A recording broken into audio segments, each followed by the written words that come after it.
The morning sun cast long shadows across the parade ground at Marine Corps Base Camp Pendleton as families began gathering for what would be one of the most important days in their lives. Among them stood Maria Gonzalez, a single mother who had worked 3 jobs for the past year just to afford the plane ticket from her small town in Texas to witness her son's graduation from Marine Corps boot camp. Her son, Lance Corporal Miguel Gonzalez, had dreamed of becoming a Marine since he was 12 years old. Growing up in a rough neighborhood where opportunities were scarce, Miguel had seen military service as his pathway to a better life.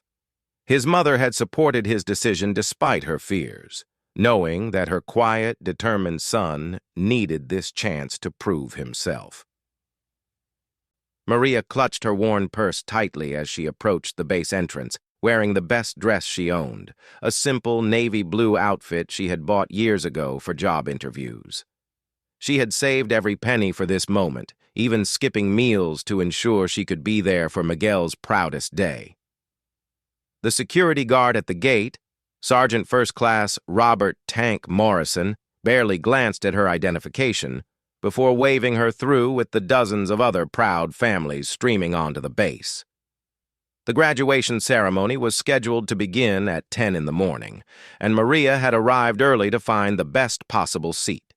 She wanted Miguel to see her face in the crowd when he marched across that field in his dress blues. As she walked toward the ceremony area, she noticed other families chatting excitedly, some carrying professional cameras and wearing expensive clothing that made her feel self-conscious about her simple appearance. Meanwhile, in the barracks, Miguel was going through his final preparations with his platoon.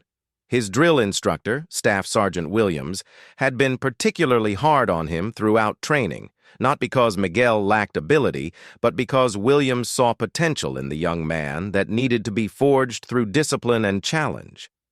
Miguel had excelled in marksmanship, physical fitness, and leadership exercises, earning the respect of his fellow recruits. As the morning progressed, families continued to arrive and find their seats in the designated viewing area. Maria chose a spot in the 3rd row, close enough to see everything clearly, but not so prominent that she would draw unwanted attention. She pulled out the small American flag she had brought from home, the same one that had belonged to her father, who had served in Vietnam but never talked about his experiences. The base was bustling with activity as Marines in crisp uniforms directed traffic and ensured everything ran smoothly. The ceremony was a significant event, with over 200 recruits graduating and nearly 1,000 family members in attendance. Local news crews had even set up cameras to capture the emotional moments that would unfold. However, not everyone on the base was focused on the positive aspects of the day. Sergeant Morrison, who had been dealing with personal problems and facing disciplinary action for previous incidents of misconduct, was looking for ways to assert his authority. He had a reputation among the base personnel for being unnecessarily harsh with visitors, particularly those he perceived as not belonging in what he considered his domain. As Maria sat quietly in her seat, reviewing the program and looking for Miguel's name among the graduates, she noticed Morrison walking through the crowd with 2 other security personnel. They were checking identification randomly, though their attention seemed focused on certain families rather than others. Maria felt a knot forming in her stomach, a familiar anxiety that came from years of being treated as an outsider in various situations.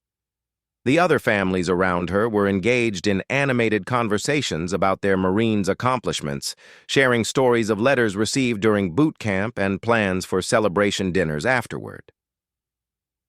Maria listened politely, but remained mostly quiet, not wanting to intrude on their conversations. She had always been a reserved person, and the military environment, despite its importance to her son, felt intimidating. At 9:30, just 30 minutes before the ceremony was scheduled to begin, Morrison approached Maria's section of the seating area. He had been drinking coffee laced with something stronger from a thermos hidden in his office, a violation of base regulations that had become a daily habit as his personal life deteriorated. His marriage was falling apart, he was facing potential demotion, and he was looking for someone to take out his frustrations on. Morrison's eyes settled on Maria, who was sitting alone while most other attendees were in groups. Her simple clothing, nervous demeanor, and the fact that she appeared to be Hispanic made her an easy target for his misplaced aggression. He approached her with an authoritative stride, his hand resting on his radio as if preparing for some kind of confrontation. The families around Maria began to notice Morrison's approach, and conversations quieted as people sensed tension building. Maria looked up from her program to see the large, uniformed man standing directly in front of her, his expression stern and unwelcoming. She immediately felt the familiar surge of fear that came from encounters with authority figures who seemed predisposed to treat her as a problem. Morrison demanded to see Maria's identification again, despite having already checked it at the gate. When she complied, pulling out her driver's license with trembling hands, he examined it with exaggerated scrutiny, as if looking for some excuse to find fault.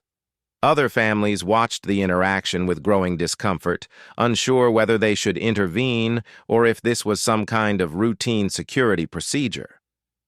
The tension continued to build as Morrison began questioning Maria about her purpose on the base, speaking to her in a tone that suggested she was unwelcome. Maria explained in her accented English that she was there to watch her son graduate, showing Morrison the program with Miguel's name highlighted. But instead of accepting her explanation and moving on, Morrison seemed to be looking for ways to escalate the situation. As the ceremony start time approached, Maria realized that this confrontation was threatening to ruin the most important moment in her son's military career. She had sacrificed so much to be there, and the thought of missing Miguel's graduation because of one man's arbitrary harassment filled her with a desperation she had never experienced before. The stage was being set for a confrontation that would soon involve some of the most elite warriors in the United States military. Morrison's voice grew louder and more aggressive as he continued to harass Maria, drawing the attention of more families in the surrounding area. He claimed that her identification looked suspicious and that she needed to provide additional documentation to prove she belonged at the ceremony. Maria's hands shook as she searched through her purse for any other papers that might satisfy him, including the letter from the Marine Corps confirming the graduation details and her son's service number. Despite producing every document she had brought, Morrison continued to find fault with her presence. He accused her of not following proper visitor protocols, even though she had done exactly what the base entrance guards had instructed. His behavior was clearly motivated by personal bias rather than any legitimate security concern, and several nearby families began to murmur their disapproval of how she was being treated. Maria's eyes began to fill with tears as she realized that Morrison was serious about removing her from the ceremony. She pleaded with him in broken English, explaining how far she had traveled and how much this day meant to both her and Miguel. She showed him photos of Miguel in his uniform from boot camp, hoping to appeal to whatever sense of honor Morrison might possess as a fellow service member. The situation reached a critical point when Morrison called for backup on his radio, requesting additional security personnel to escort what he termed a problematic visitor off the premises. Maria stood up from her seat, her legs unsteady, as she prepared for the humiliation of being marched out of her son's graduation ceremony in front of hundreds of witnesses. Just as Morrison reached for Maria's arm to begin escorting her away, a calm but commanding voice cut through the tension like a knife. "Is there a problem here, Sergeant?"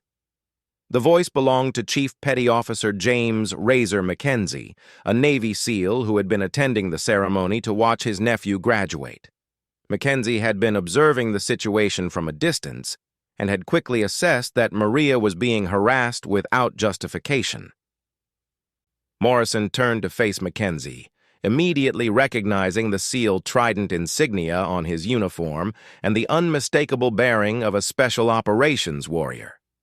Mackenzie stood 6 feet 2 inches tall with the kind of quiet confidence that came from years of high-stakes missions in some of the world's most dangerous locations.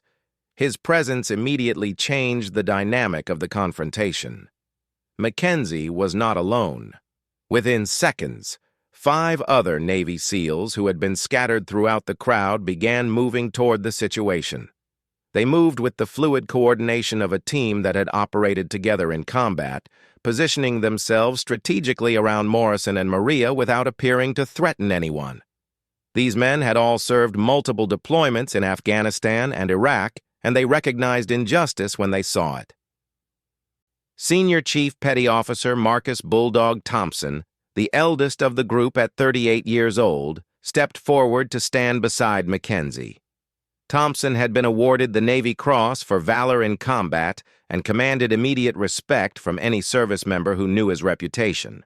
Behind him stood Petty Officer First Class Anthony Spike Rodriguez, Petty Officer First Class David Ghost Collins, Petty Officer First Class Sean Hammer O'Brien, and Petty Officer Second Class Jake Lightning Foster.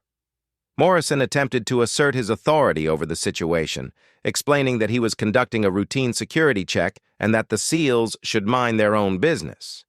However, his voice lacked conviction as he found himself surrounded by some of the most elite warriors in the United States military.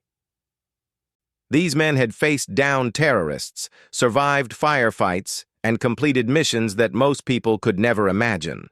Mackenzie calmly asked Morrison to explain exactly what security violation Maria had committed that warranted her removal from the ceremony. When Morrison stammered out vague accusations about improper documentation, Thompson stepped forward and examined Maria's identification himself. Within seconds, he confirmed that everything was in perfect order and that she had every right to be present at her son's graduation. The crowd of families had grown silent as they watched the confrontation unfold. Many of them recognized what was happening and felt ashamed that they had not intervened earlier to help Maria. Some began speaking up in support of her, confirming that she had been sitting quietly and peacefully before Morrison had singled her out for harassment. Senior Chief Thompson addressed Morrison in the kind of tone that had commanded respect in the most dangerous situations imaginable. He explained that Maria was the mother of a United States Marine who had earned the right to be at that ceremony through months of grueling training and dedication. Thompson made it clear that any attempt to remove her would be met with immediate intervention from him and his teammates. Morrison realized that he had made a serious mistake in judgment. Facing down 6 Navy SEALs was not something that any rational person would want to do, especially when those SEALs were clearly in the right. These men had devoted their lives to protecting innocent people, and they were not going to stand by while a mother was prevented from watching her son's proudest moment. Petty Officer Rodriguez, whose own mother had immigrated from El Salvador, stepped forward to speak directly with Maria in fluent Spanish. He assured her that she was safe and that no one was going to remove her from the ceremony. He explained that his team understood the sacrifices that military families made, and they would ensure that she was able to watch her son graduate with the dignity and respect she deserved. As the SEALs formed a protective circle around Maria, other families in the area began to stand and show their support. What had started as an isolated incident of harassment was becoming a powerful demonstration of solidarity within the military community. People who had been strangers minutes earlier were now united in protecting one mother's right to celebrate her son's achievement. Morrison found himself facing a choice that would define his military career. He could continue to pursue his baseless harassment of Maria and face the consequences of challenging 6 Navy SEALs in front of hundreds of witnesses, or he could admit his mistake and allow the graduation ceremony to proceed as planned. The eyes of the entire crowd were on him, and his radio crackled with calls from base command asking for an update on the situation he had created. The ceremony was scheduled to begin in just 10 minutes, and the graduates were already forming up for their march onto the field. Among them was Lance Corporal Miguel Gonzalez. Completely unaware that his mother was at the center of a confrontation that involved some of the most elite warriors in the United States military. The stage was set for a resolution that would either vindicate Maria's right to be there or escalate into something much more serious. The tension reached its breaking point as Morrison's radio crackled with an incoming message from Base Command. Colonel Patricia Martinez, the base commander, had received reports of a disturbance at the graduation ceremony and was demanding an immediate explanation. Morrison's hands trembled as he realized that his actions were now under scrutiny from the highest levels of command, and he was standing face to face with 6 Navy SEALs who clearly opposed his conduct. Senior Chief Thompson stepped closer to Morrison, his voice calm but carrying the unmistakable authority of a combat veteran who had led men through life-and-death situations. "Sergeant, I strongly suggest you reconsider your course of action. This mother has done nothing wrong, and you're about to create an international incident over your own personal issues. Walk away now, and we can all focus on celebrating these Marines' achievements." Morrison looked around at the crowd that had gathered, realizing that dozens of people were recording the confrontation on their phones. The story was already spreading beyond the base, and he knew that his behavior would soon be under intense scrutiny. More importantly, he could see the disappointment and anger in the eyes of the military families who had witnessed his harassment of Maria. At that moment, Colonel Martinez herself arrived on the scene, having been personally escorted by base security after receiving reports of the incident. The colonel was a decorated officer who had served 3 combat tours and commanded respect throughout the military community. She took one look at the situation, a single Hispanic woman surrounded by 6 Navy SEALs facing off against one of her own security personnel, and immediately understood what had transpired. Colonel Martinez approached Maria directly, speaking to her with the respect and courtesy that Morrison had failed to show. She apologized profusely for the treatment Maria had received and personally assured her that she would be able to watch her son's graduation without any further interference. The colonel's intervention sent a clear message to everyone present about how the situation should have been handled from the beginning. Morrison was ordered to report to the colonel's office immediately after the ceremony for disciplinary action. His face flushed with embarrassment and anger as he realized that his military career was likely over. The Navy SEALs had not only protected Maria, but had also exposed his misconduct to the highest levels of command. He slunk away from the scene, his authority completely undermined and his future uncertain. As the immediate crisis passed, the 6 SEALs remained with Maria to ensure her comfort and safety for the remainder of the ceremony. Chief Mackenzie introduced each of his teammates, and they shared stories about their own families and the importance of supporting military parents. Petty Officer Rodriguez continued to translate for Maria when needed, making sure she understood everything that was happening around her. The crowd of families that had witnessed the confrontation began to approach Maria to offer their support and apologies for not intervening sooner. Many of them were military spouses themselves and understood the challenges that families face during their service members' careers. What had started as an incident of harassment had become a powerful demonstration of military family solidarity. As the graduation ceremony began, Maria found herself sitting in a place of honor, surrounded by new friends who had rallied to her defense. The Navy SEALs had positioned themselves nearby, not as protectors but as fellow family members celebrating their loved ones' achievements. The transformation was remarkable, from being singled out and harassed to being embraced by the military community. When Lance Corporal Miguel Gonzalez marched onto the field with his platoon, his eyes immediately found his mother in the crowd. He was surprised to see her surrounded by unfamiliar people in Navy uniforms, but her radiant smile told him that everything was perfectly fine. Maria waved her small American flag proudly, tears of joy streaming down her face as she watched her son represent everything she had hoped he would become. During the ceremony, Miguel was recognized not only for completing boot camp, but also for achieving the highest score in his platoon on the final physical fitness test. As his name was called and he stepped forward to receive his award, Maria's pride overwhelmed her, and she stood to cheer louder than anyone else in the crowd. The SEALs around her joined in the applause, celebrating Miguel's achievement as if he were their own family member. After the ceremony concluded, Miguel rushed to find his mother, still confused about the Navy personnel surrounding her. Senior Chief Thompson took it upon himself to explain what had happened, praising Miguel for having such a dedicated mother and assuring him that she had conducted herself with dignity throughout the difficult situation. Miguel was furious about the harassment his mother had endured, but grateful for the intervention of the SEALs. The story of what happened at Camp Pendleton that day spread rapidly through military communities and social media.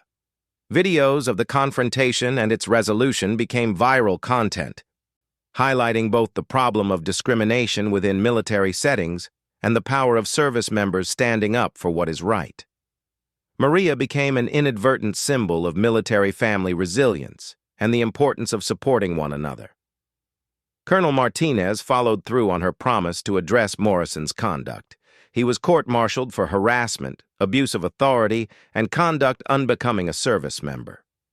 The incident became part of mandatory training for base security personnel about proper treatment of military families and the importance of cultural sensitivity. Morrison was ultimately discharged from the military with a less than honorable designation. In the weeks that followed, Maria received hundreds of letters and messages from military families around the world who had been inspired by her story. Many shared their own experiences with discrimination and expressed gratitude that someone had finally stood up to defend a military parent's right to celebrate their child's achievements. The Navy SEALs who had intervened became heroes in their own right, exemplifying the values that the military claims to represent. Miguel went on to serve with distinction in the Marines, eventually earning promotion to sergeant and serving 2 successful deployments overseas. Throughout his career, he carried with him the lesson learned on his graduation day, that true warriors stand up for those who cannot defend themselves, regardless of the personal cost. His mother's experience had taught him about courage in a way that no training exercise ever could. The 6 Navy SEALs remained friends with Maria and Miguel, occasionally visiting when their duties permitted and maintaining contact through social media. They had formed a bond forged in that moment of crisis, proving that the military family extends far beyond blood relations or service branch affiliations. Their intervention had not only saved Maria's graduation day, but had also created lasting relationships built on mutual respect and shared values. Years later, when Miguel was promoted to staff sergeant, Maria attended his promotion ceremony with confidence and pride. She no longer felt like an outsider in military settings, but rather as a valued member of a community that had ultimately embraced her. The trauma of that graduation day had been transformed into a powerful testament to the importance of standing up for what is right, regardless of the odds or the opposition faced.